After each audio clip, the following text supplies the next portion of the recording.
Well, it looks like it's another edition of Drive Time. Yep, that's how you feel this week after all the traffic that you have encountered out there in the snow. A good morning to you, New York. Vinnie here with you on Drive Time, as we are every Saturday morning between 11 and 12 or thereabouts. We don't waste time. We figure, hey, you know what? It goes as long as it goes. Sometimes we go an hour and a half, and other times we go, as long as it takes to scoot, get the news across, and get out of here. Sorry I was this week. I was under the weather. I tried everything I could to try to show, and I was just I was out of it, man. Sometimes you're just out of it, and that's exactly what happened last week. So we hope that we'll bring you a double action show this week, a show that will have you and yours, all of you and yours, run around saying, "Man, this is something I want to save for the kids." Been a crazy week out there if you are a driver, hasn't it?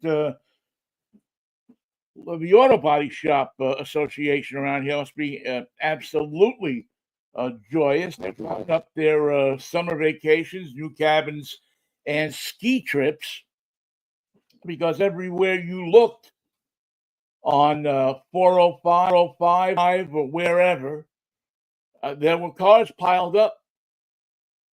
In fact, I think it was Tuesday morning, not mistaken, I think it was Tuesday morning, two of the Department of Transportation emergency vehicles got hit. Now, I preach all the time, when it starts snowing out there, slow down, take it easy, leave yourself a little room. Not only you're going to hurt yourself, but you're going to hurt somebody else. And honestly, if you get hurt in the car, and that's sad and everything like that, but if you're scooting down the road, and we've all seen them, the person doing 60 miles an hour going past you because they decide that they know to drive in the snow. They know how to navigate that turn that is full of ice. And of course, as we use unconventional methods out here to de-ice roads, we use things out here that don't include salt because we don't want the salt to get into the streams and the rivers and the lakes. Back in Pittsburgh, it's kind of funny, I guess. Back in Pittsburgh, they actually have automatic de-icers.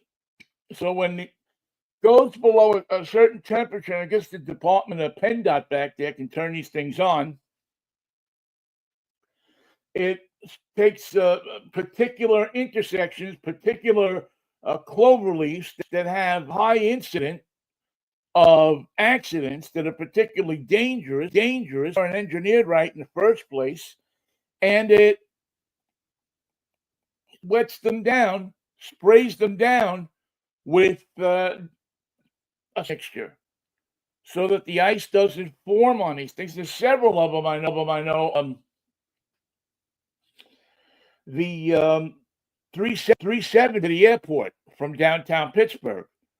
Because I used to go out that way to go home. You would get to that exit and you would look and the sign would be flashing. And it's I don't know why we don't try something like that here, unless it's the fact that they just don't want to use any kind of salinization,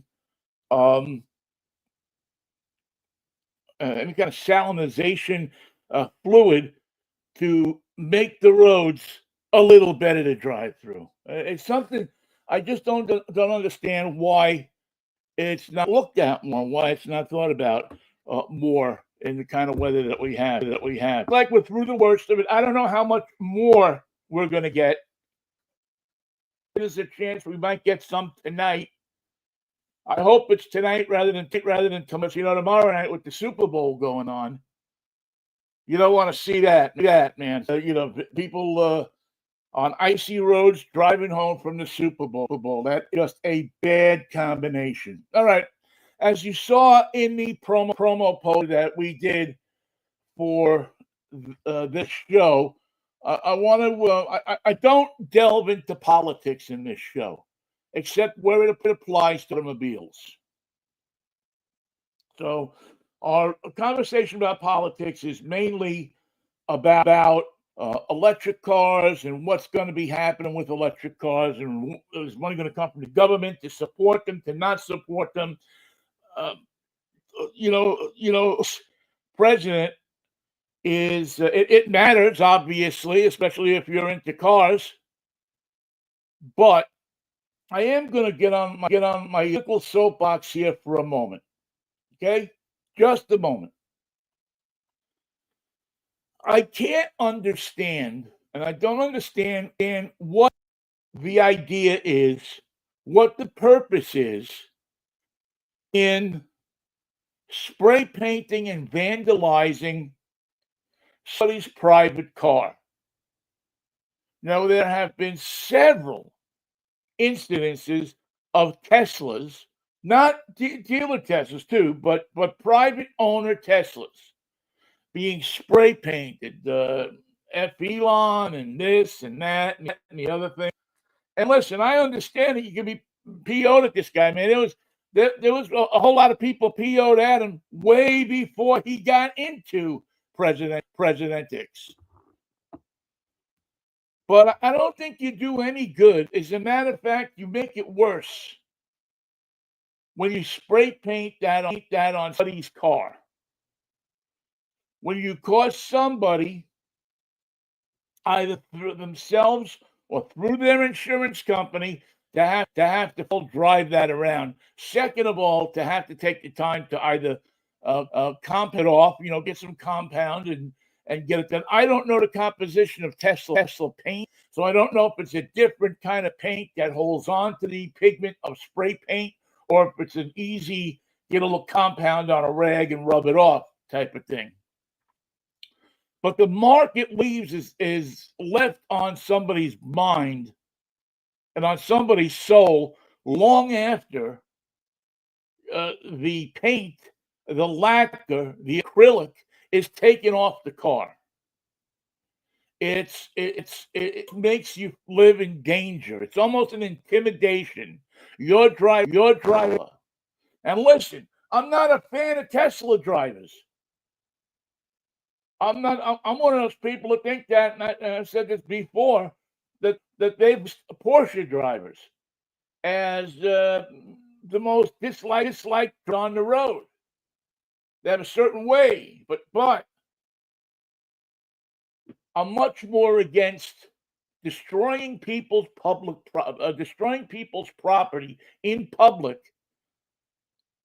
What does it serve for you to write "screw Elon" on some guy's Cybertruck that's parked in a commuter lot, or parked on the street, or parked somewhere, because you probably wouldn't have the nerve to do it while he was sitting in it, or she was sitting in it. I haven't met many people who like to vandalize cars when the owner is sitting in them. Doesn't work out too well for anybody in that case. But now, I'm not for destroying public property. Don't get me wrong. But if you go and you spray paint cars on Elon's lot, and Tesla's on the lot, or the windows of his thing, or the side of his building, you're making your point. And not that I would encourage you to do it, but don't do it to individual people. We don't need things to divide us up anymore. And I gotta think that many of those people who own Teslas right now, many of the sensible ones aren't exactly liking what's going on Elon Musk to begin with. I can't imagine there's a lot of people that are happy about it. So my suggestion to you, if you are one of those people who love to get out there and love to paint things and love to show people how much you're politically active and politically correct, and I think that's great. But I think the best thing you can do is to get a hold of your public officials, your Congress people, your senator, and let them know that you are not exactly enamored with what's going on. That's the number one thing you do. But don't destroy people's private property. If nothing else, it turns them against you. And I think you'd rather have more people on your side with this one than you would have them. Just a thought, I got a feeble brain, and those that I look at and I say it just doesn't make a lot of sense. And many things in this do not make a lot of sense to me. The Super Bowl is tomorrow. Remember when you used to watch the Super Bowl and every car company had ads in it? Remember those great ads with Clint Eastwood for Stellantis? Morning in America. I mean, those ads made you cry.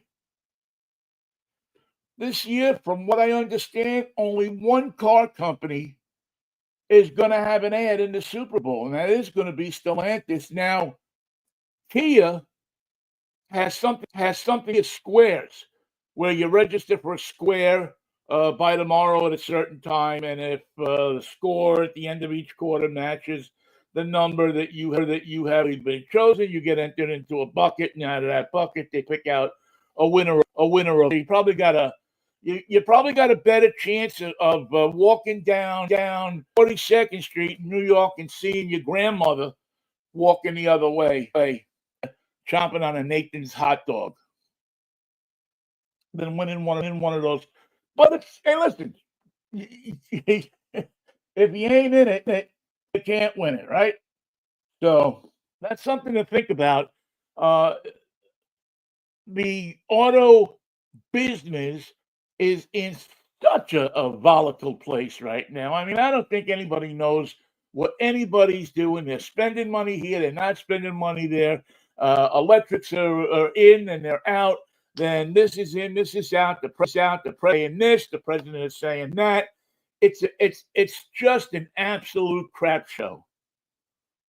And for those of us that follow it along, it's like you wake up every morning and there's something different. I mean, the last 2 weeks, electrics alone, they're going to take the electrics out. Now they're pulling out the money for the infrastructure that was voted on just a couple of, years ago.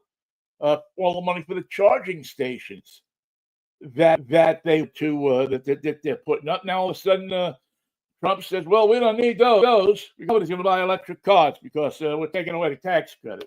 And I mean, I don't know how in the world you go out, if you're smart right now and you need a car, you go out and you buy a $24,000 Jetta. And you hang on to that for a year or two until all of this gets straightened out. And that's not a bad car for $24,000. I think I drove one 3 or 4 weeks ago and did a review on it, and I thought it was one of the best cars I'd seen for $24,000. It was $26,000 with soup to nuts. But anyway, so we're keeping an eye on that, and we will try to figure it out for you, help you figure it out.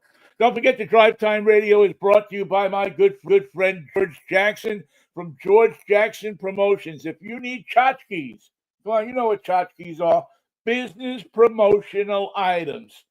Tchotchkes. If you need them, you see the ads on TV.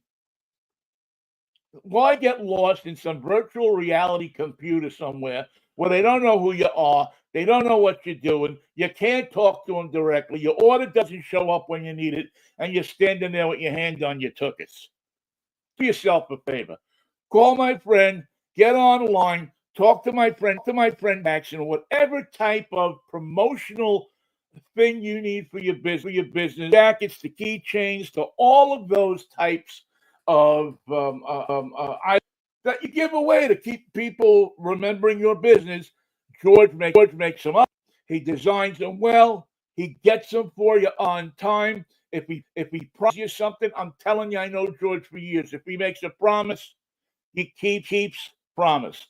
GJP Promotions.com is the way you get it on the internet. You can also go to George Jackson Promotions on Facebook. You'll find them there, and you'll do business with no finer a person than George Jackson Promotions. All right, we get a chance now to spend a couple of minutes with a guy. I've been looking forward to talking to Tom Appel for a mighty long time. We've kind of become friends on the internet, just between tweeting at each other and talking to each other and doing all of that kind. And so we get a chance from Consumer Card, to talk to the editor of that fine web publication, Tom Appel, who joins us. He's that guy. He's that guy with us. Tom, good morning. How are you? I'm good. Good morning.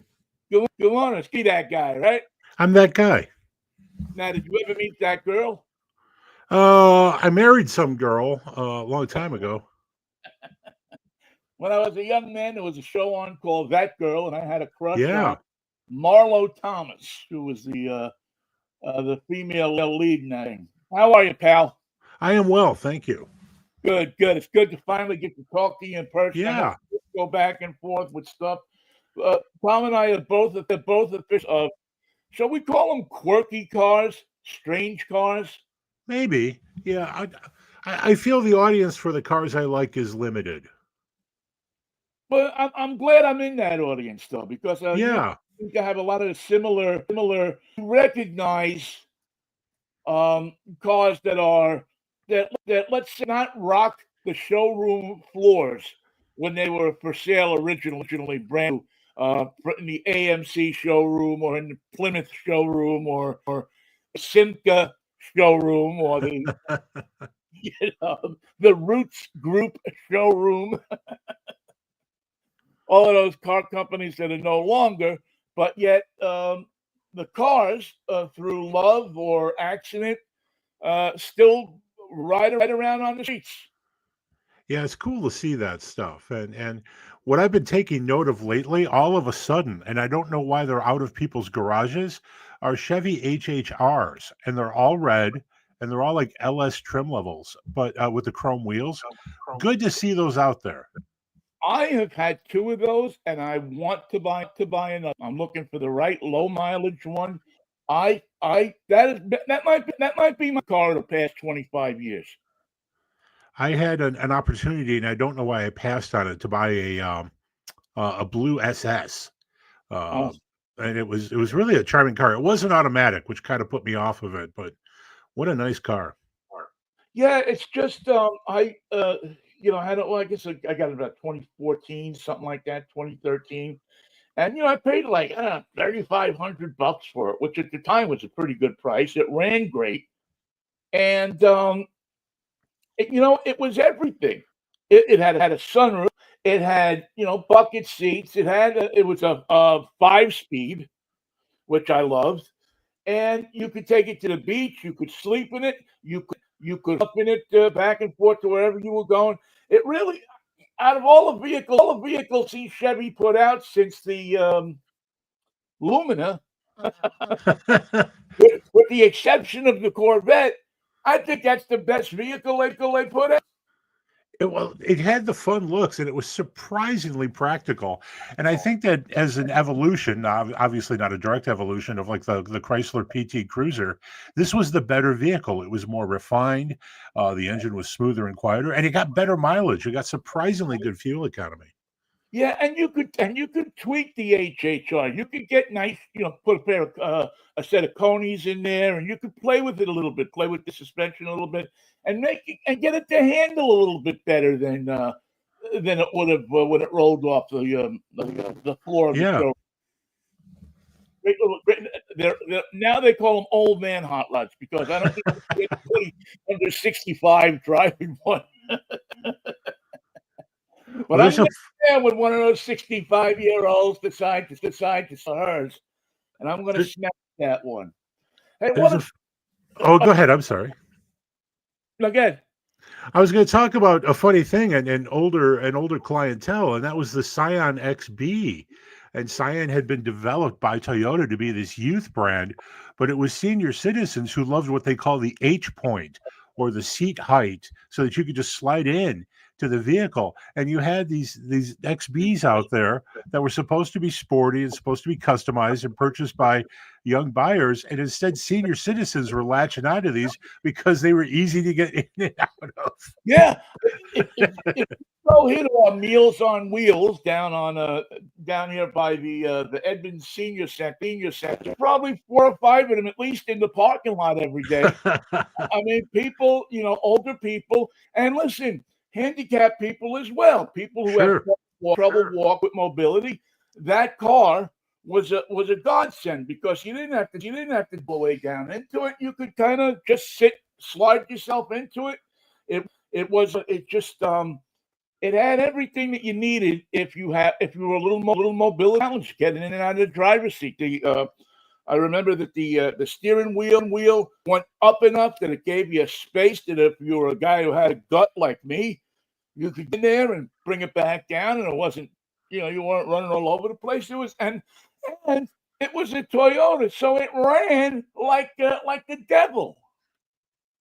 Yeah, I think that reliability too is part of the reason those are still sought after, and they're getting hard to find. Yeah, yeah, yeah. Now you can find a lot of Nissan Cubes around, but I've heard that when part of the deal with Nissan and Honda is that if they make this deal, and who knows if they're gonna, and Honda's gonna ask that they destroy all of those cubes. So they embarrass. I'm trying to understand, speaking of that deal, why the deal got as far as it did without Nissan understanding that they were the underdog in that arrangement. Well, that just yeah, that's probably Honda wanted to get out. Because if you didn't understand from day one that you were going to be a subdivision of Honda for all intents and purposes, and they were going to come in and take what you had that was good, and they were going to leave you with a couple of different, different cars, and probably leave alone the Z and let you go with that and develop that, and maybe a couple of cool cars, and then get out of there and maybe use your heavy stuff that you have because although I do believe that the Honda, that Honda pickup is maybe the best pickup. I put it in my top 5 cars for last year because it's the only pickup that 98.9% of Americans need. Yes. Yeah, I Yeah, completely agree. You don't need more pickup truck than that. And I don't know why people are obsessed with payload and towing numbers when they're not going to do those things. yeah. If you don't have to put a fifth wheel in the back of that thing, you're home free, man. It's even got a hot tub in it. I mean, you take that little pump and you fill it up with hot water, and you can sit back there and drive in it while you're driving down the road. What better than that? Yeah, and if you have to get on the highway and take a long ride, that's your vehicle because it rides better, it's quieter, it handles better than anything else called a pickup. Yeah, it really does. Where do you think the merger goes from here? I mean, you hear it's dead. You hear that there are certain people in the Japanese government who are really people's ears to make this thing happen. Then you hear that there's other players, and it seems like the largest cloud over the world, right, of automotive right now is China.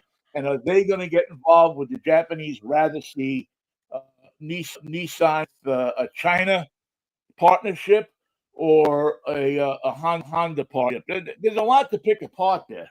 Yeah, and I don't fully understand the Japanese government's power in this particular situation. Can they block any deal? I don't know if they can do that or not, but I think the big concern is that Nissan, it's a storied, long-loved brand of the Japanese auto industry, would be picked up by a Chinese company and slowly taken apart, and its history kind of uh, you know disrespected, if you will. It's a weird situation, but Nissan's in a bad way because it is, in fact, very affordable right now. Its total cap value is only like $10 billion, a fifth that of Honda. So it is ripe for the picking. Right. And it's affordable to a company that wants to pick them up. And it's affordable as a car line. If you want to go buy a car, you're looking at Nissan Sentra. Sentra's one of those cars that they have, and they've dropped the prices on those cars to where you can go in. Here, take one. Go. Take one. Yeah, the Sentra, the Versas, and the Kicks are all very compelling vehicles, especially at a dollar value. Looking at it from a perspective of dollar value, but there's no way that they're making very much money on these things just because the total price is so low. And Yeah. what's unfortunate is that the Pathfinder doesn't sell well, and that's really where your money is in the U.S. market. And the Rogue isn't selling well either.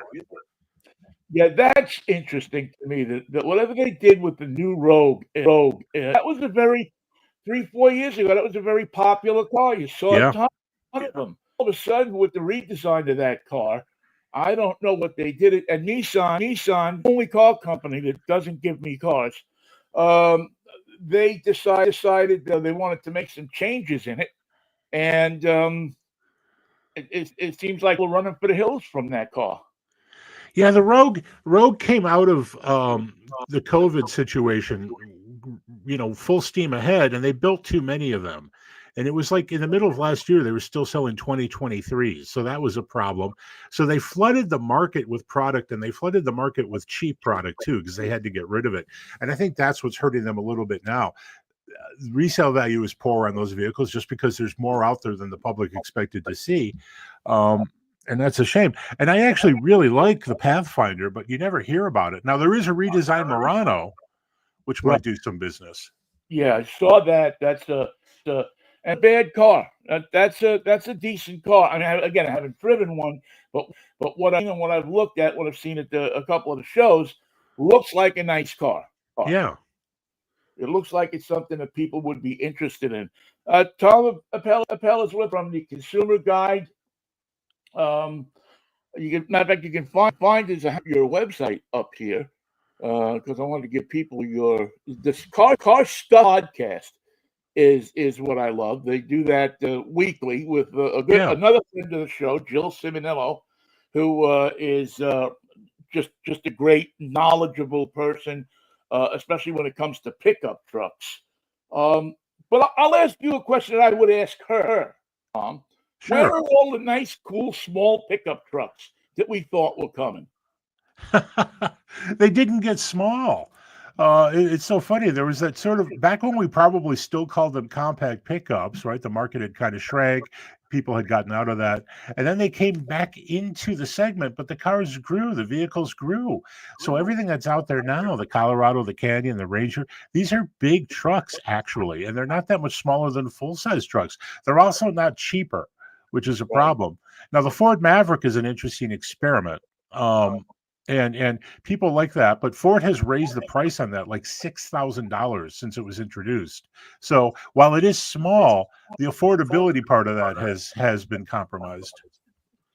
Yeah, and I now they're going to come out with an electric one, so there we go, over $50,000 for those things. It'll be interesting to see. I'm also very interested in seeing the Scout. Which is probably going to be embroiled up in some legal battle for a while because the dealers wanted the Scout, which is a division of Volkswagen and made at a Volkswagen factory, if I'm not mistaken, is come back. The old International Scout is going to come back. People love those things. Well, actually, I don't remember them loving them that much. My memory is the same. I don't think this is as beloved a brand as we're being told it was. I think that uncle had died, and everybody talks nice about him now. Right, If he was alive, nobody would go visit him. I think that's the Scout. But over the years, people have realized what their value is. It was a very commercial grade kind of Blazer or Bronco. It was much more commercial grade than those particular vehicles. My dad had one at his gas station with a snowplow. He had a 60, the original 64. I think the original was 60 or 59, like that. But he had that original body, and that thing would plow through anything. I mean, those would just whatever you want to go through. Anyway, they're coming out with a new electric. Volkswagen's behind it. The Scout people are excited about it, but the company wants to go the way Tesla has gone, without dealers. They want to sell it directly to you, which I don't have a problem, to be honest with you. If you've ever been in a car dealer, you'll know why. And the dealers are going to fight back. As a matter of fact, they're building them things where South Carolina, is it? That sounds correct. Yeah. Yeah. And the South Carolina Dealers Association have taken them to court that if they sell them like that, they won't be able to sell them in South Carolina. Which may not be the deterrent they think it is. Yeah. But it looks like it's going to be a small vehicle. It's going to be a like a Bronco Blazer type version, and then version, and that thing. I mean, again, that's the size. Living in the city, that's the size I'm looking for in a pickup truck. Give me something that size, parked between two vehicles on the street, that I get into my garage, and that I can take off into the hills on the weekend and have fun with. I have spoken with people who are very cynical, and they think that the whole Scout thing, the branding and bringing back Scout and whatnot, was secondary to Volkswagen attempting to set up a direct-to-consumer delivery model. Volkswagen simply wants to get around dealers in the United States, and this would be their way to do that. Well, they would be the third automaker to do that. You have Hyundai doing it through Amazon. I don't know how that's been going.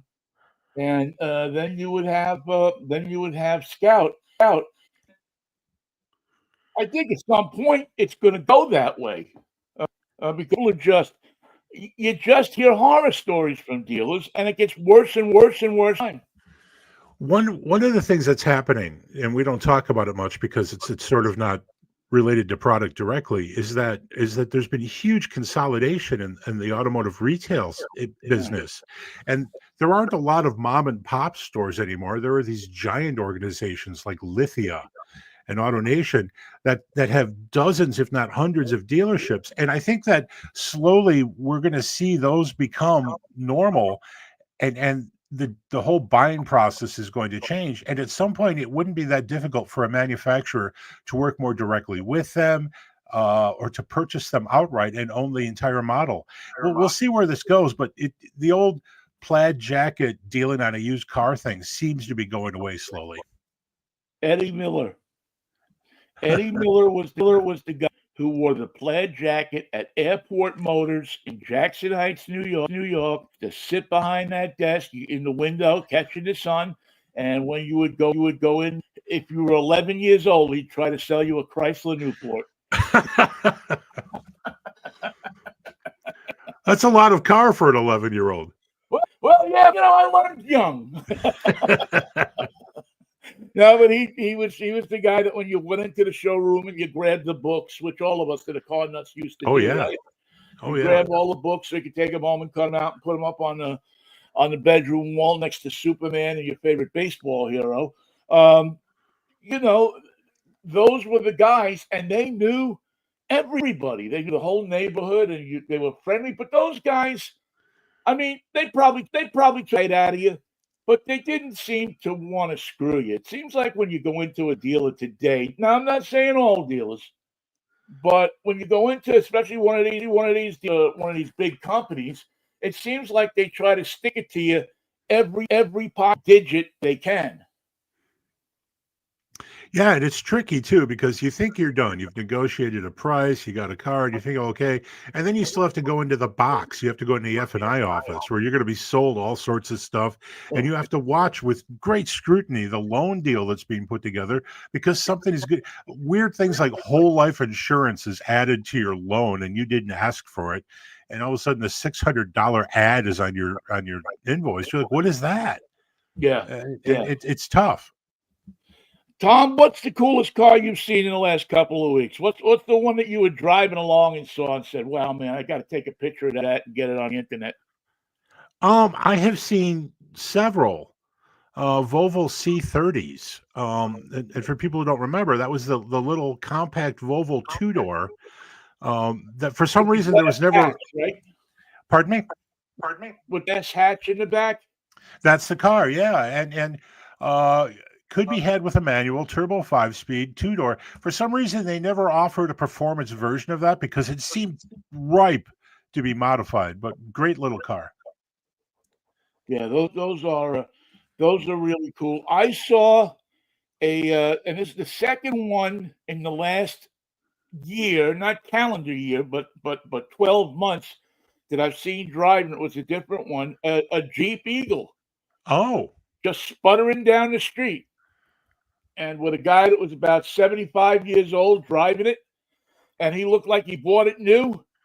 That thing was, and he just to have some fun with me, he hit the gas at traffic light, and the thing took off. It was clanking and banking and everything.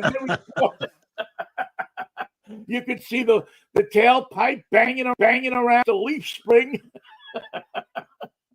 The whole Eagle lineup was funny. The AMC Eagle, not the Renault modified Eagles, but because they were known to have really excellent all-wheel drive, four-wheel drive systems, and you could even ship them on the fly, which even now is kind of a luxury. But the rest of the car was just so cranky and old. That ancient 258 inline six, and it was heavy and really not space efficient. It was a very cramped car. Right. They were basically Hornets and Gremlins that were Yes. banged out and rejiggered so that they could wind up selling them. But they were fun cars. Especially if you had to get through the snow. My dad had one for a little while. It used to be like road service, go out and boost people and change flats and stuff like that.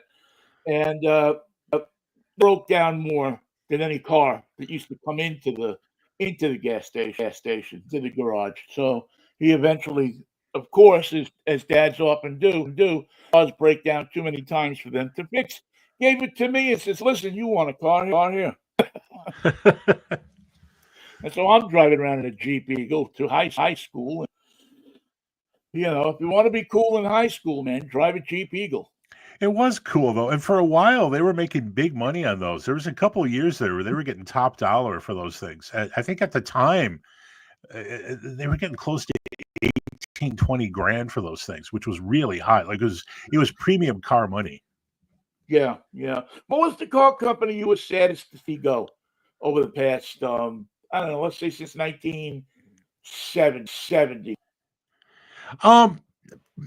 I think my favorite General Motors division, covering the whole history of the car, was probably Oldsmobile. And at the end, I guess Oldsmobile wasn't very Oldsmobile anymore, though the cars were attractive. But I just, I was such a big fan of the Toronado, for example, that it was sad to see that one go. Yeah. I go to the other end of the building. I go with Pontiac. Okay. I was brokenhearted. I'm one of two guys in America that love the Aztec. Just 15 years ahead of its time. Yeah, really. You know, all those YouTube channels, I live in my car channels, and they're all looking for Aztecs.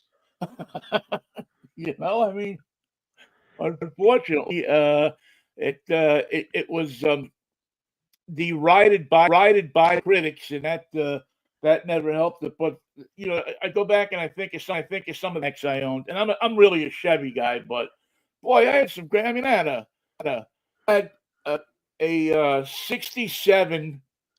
What was the? Was it a 250 overhead cam 6-cylinder 3-speed on the tree? And that car beat almost all of the V8s that I could run up against. That was just an unbelievable engine and transmission. I forget what transmission had, but that thing was just quick. Didn't look, didn't smell it, didn't feel it. But boy, you get out on a Saturday night, and you could have some fun with that thing. That engine was the brainchild of DeLorean, was it not? I think it was, yes. Yeah.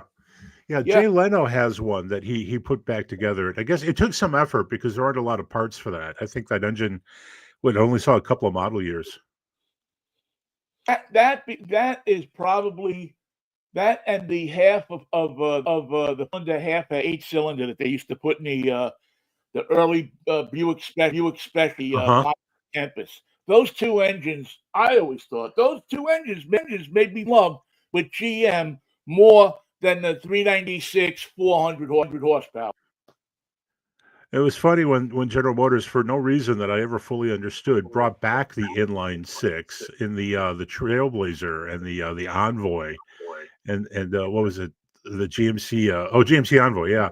And whatever Isuzus that they were selling at the time that were the same vehicle. But they had this big inline six, and it was really a smooth engine, and it didn't get the love it deserved, in my opinion. Yeah, those 250 inline sixes, the 230 and the 250, those things were bulletproof, man. I mean, unbelievable. I think they took all of about 11 minutes to switch one out of a car and put another one in. It just was like boom, boom, boom, boom, boom, boom. Take the radiator hoses off, unplug the harnesses, just put another one in. Oh man! Like in a Super Bowl tomorrow, pal. I have no idea. I don't even have plans to watch it at this point. I don't know if my wife will let me. That's a good woman. You tell her I said that is a good woman right there. I don't know what happened to my life either. I used to host Super Bowl parties, and now I don't follow professional sports at all.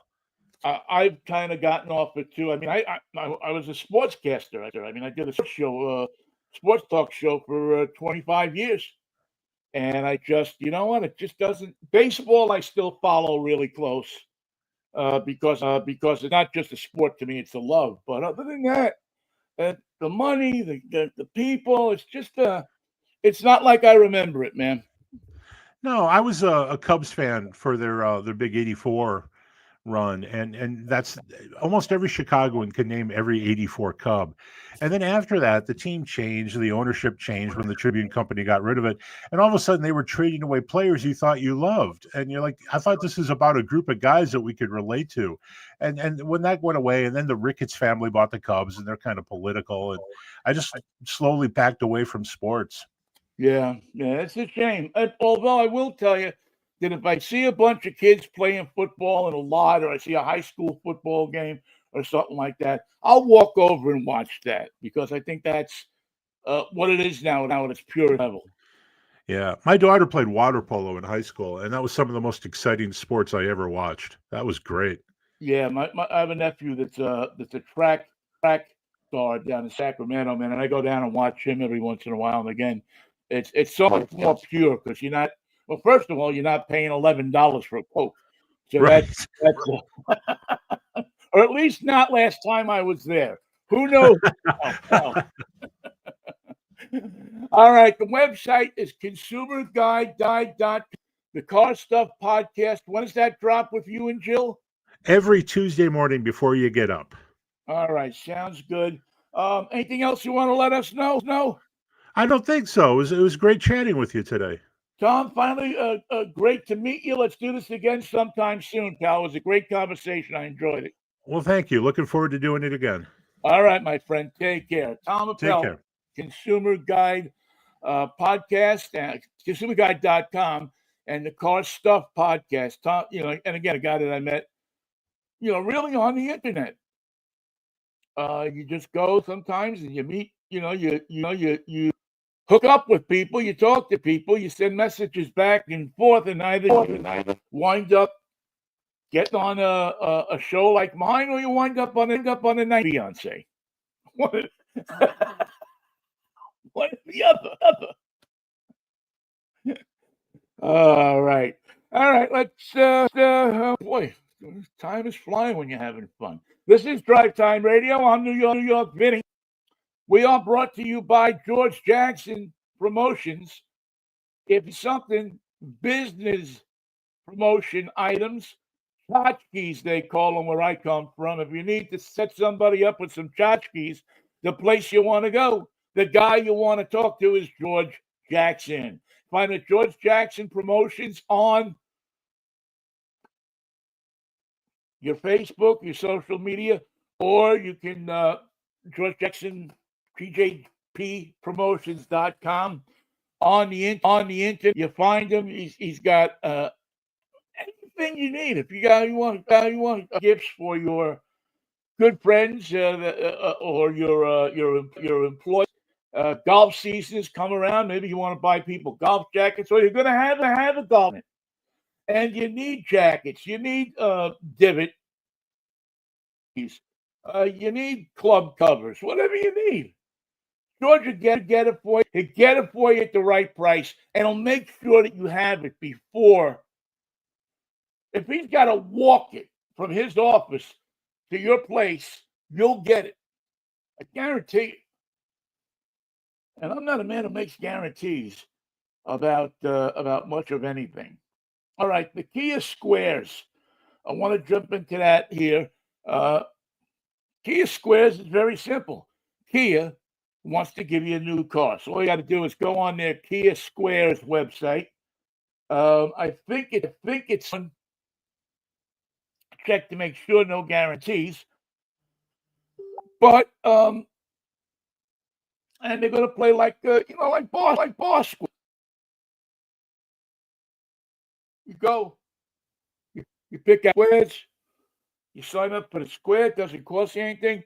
At the end of each year, they take the winning number. They pop all those people who had that winning number, the last number of the score, and they're going to give away 4 new cars on Super Bowl Sunday. You should be included in that. Why not? Who wouldn't want to be, driving down the street in a Kia? I know I wouldn't, or would want to be driving down the street in a Kia. All right, let's see what we got here. We've been talking about this. We didn't, like I said, we had a little bit of a thing this week, so that we couldn't quite get to our video stuff. Get that to that this week. So here is our Genesis, the Genesis GV 80. 3.5T Prestige all-wheel drive. Now, you, John Vincent from U.S. News and World Report, and I talk about Genesis. We happen to think that they are one of the premier companies out there putting out luxury cars. And this particular car gave me no reason to not think that was right. This is everything you want. As a matter of fact, the car is so beautiful that I actually went and took pictures of the car in the evening, which I don't normally do. This one had such a look about it. When I looked at the car and I saw the sun setting around the car, it just touched me in a way that, I don't know, it grabbed me. It took me in a way that it caught my eye, and it said that this is a beautiful, not just a car, but a work of art. Let's let you take a look at this week's Drive Time road test car, the Genesis GV. Yo, Vinnie, what are you driving this week? Well, as you could see right there, the Genesis GV80, a beautiful, stunningly built car. And as I walk around this thing and down there by the Edmonds Arts Center, Edmonds Center for the Performing Arts, no stone unturned in this thing. From the stitching in the rear seats quality of the interior materials in this particular vehicle. The stack there that folds up if you want to put a third person, or the front back of the console. It gives you all of the control you need to be comfortable in the back seat, from USB-C ports to a vent to everything. Just a wide screen that stretches all the way across the car.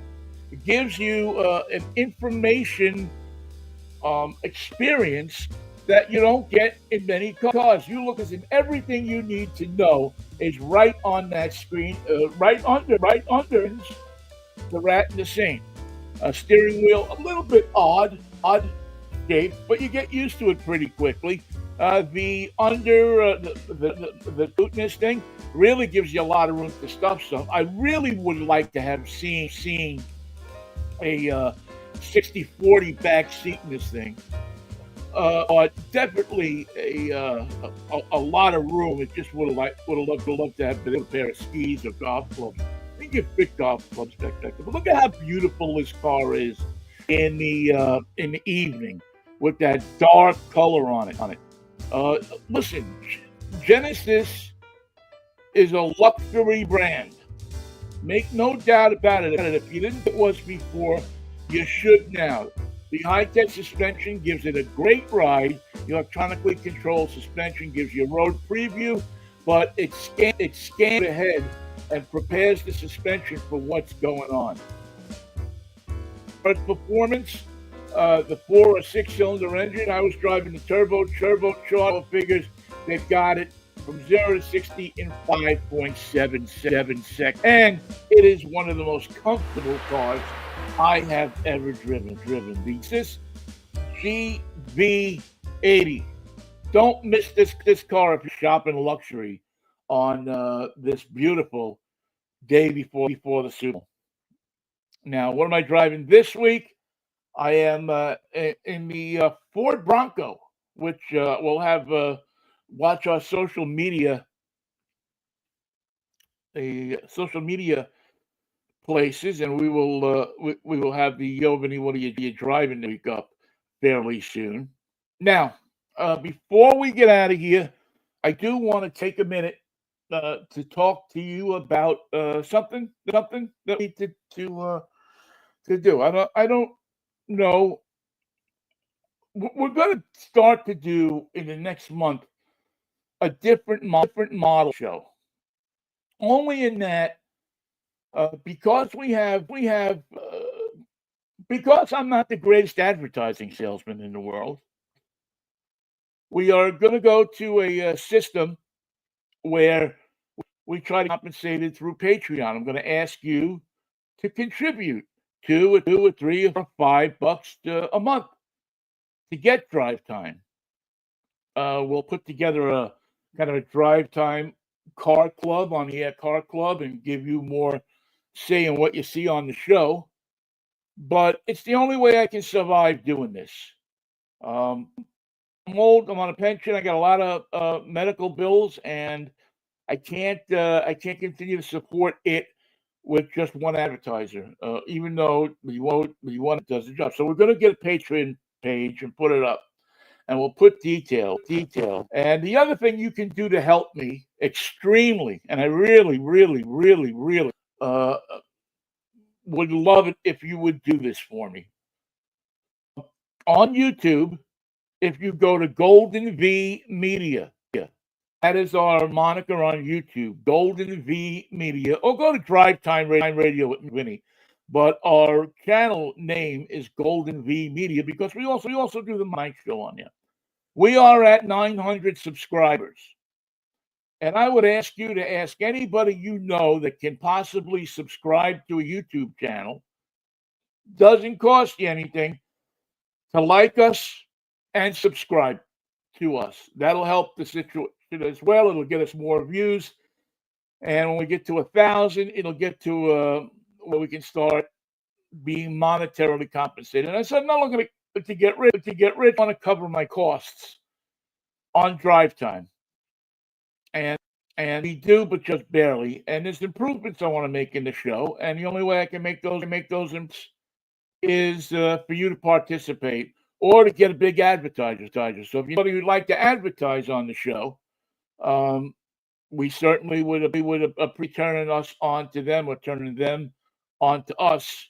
And hopefully you get something out of the show listening to it for an hour every Saturday morning, or an hour or so. Don't forget, look for our podcast wherever you get podcasts. Don't forget Michael Knight and I every Monday, Wednesday, and Friday from 10:10 to 11 on this very same station. Listen to me. This very same little spot on the social media network. And yo, Vinnie, what are you driving? Pops up sometime during the week. You know what I'm driving before the show. You did the show this week. We're a little pressed for time with the snow. Okay. All right. Listen. Thank you all so very much for watching the show. I get a great kick out of doing it. I know you're out there. I really appreciate it. To all of my friends, have a safe, not my friend, have a safe Super Bowl Sunday. Don't get the fool. Don't get drunk and then go out and drive and kill somebody or hurt somebody. Please have a good Super Bowl weekend. And I'll join you back here next Saturday morning at 11, if the Lord's willing and the creek don't rise, on Drivetime Radio. Have a good week, folks.